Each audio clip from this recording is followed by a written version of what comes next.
It's going to be a great test for us heading to Charlotte. A lot of respect for Coach Fern and their program, and obviously the first place team in the league, and they're having a fantastic season.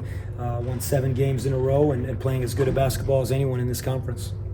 Sounds like they'll have a pretty good home court advantage. Students camping out, so you kind of have to embrace that going on the road to hostile territory. Yeah, of course. I think it's awesome. I think that's great in terms of what a great atmosphere it's going to be. In-state game. I've seen some of the same things, and yeah, it's going to be a great atmosphere in there. And you give them credit for that, and they've earned it because they're having such a great season. And I think, Charlotte is a rich basketball tradition program. They won the CBI last year, 20-plus win team, which returned a lot of players, and they did well in the recruiting class. And again, I'll say it, Coach Fern is just doing a fantastic job with their program, and they're in first place for a reason.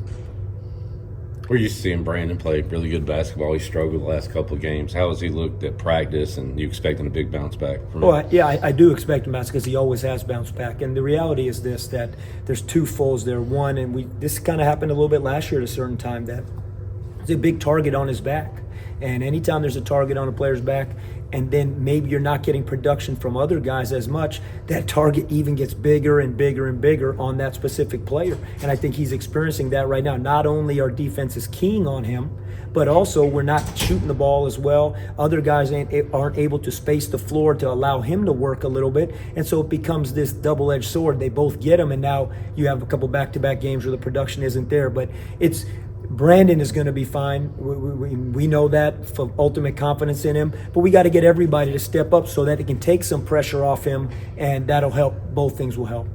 Coach, we all know game point mentality is the overall motto for the season. So how is the team looking to use that for this next conference game? Yeah, I think, we look at that because we want every possession to have that meaning. And when I look at the Wichita State game and the Temple game, it really exemplified that for this reason. It's very hard in basketball to continue to play with that mentality when the ball's not going through the basket. It's a challenge.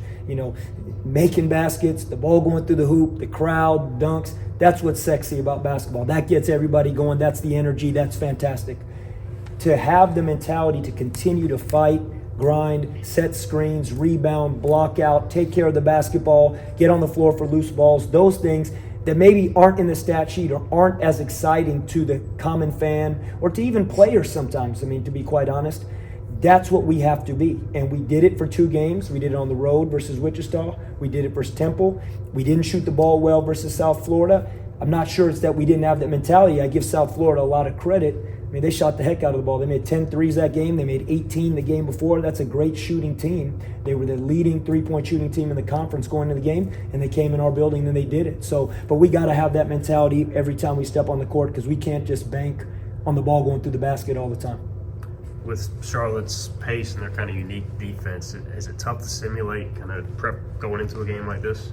What's tough is when you only have one day to prep for it, I would say, and they've had a week off, but that's the way the schedule goes. But we did, between film and practice and walkthroughs, we've been in these situations before. I've been in the NCAA tournament many times. You play on a Thursday, you get 1 day prep, you play on the next Saturday. Or you play on Friday, you got 1 day prep, and you play that Sunday. So 1 day preps are what it is. That's conference play, just the way the schedule goes. They are a unique style with their style of offense and the pace of play that they do play. But we just got to be ready, and it's going to be a great test for us. Y'all have a lot of trust in RJ. Obviously, he's taken 41 shots. Is there a balance there between maybe trying to get him a little more efficient, or what have you seen just the last few times for RJ? I think the same thing as we talked about with Brandon. To be quite honest, in order for there to be balance, there has to be production across the board. And when there's not production across the board, it usually does fall on every team in the country. It's going to fall on their top 2-3 players. And so if we are struggling with production, which we have been the last few games, what happens is field goal attempts go up on certain guys.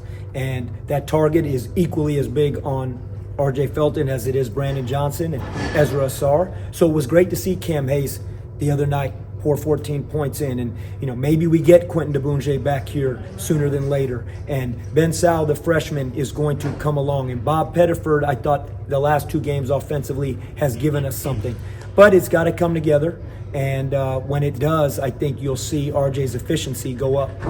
I was going to ask about Quentin. Is he getting close at all to doing some movements? He practiced today. Okay. First practice back, he practiced, so that's great, and we'll just see how it feels here. We got a pretty long bus ride in front of us, and we'll see how it feels tonight for the tip-off tomorrow.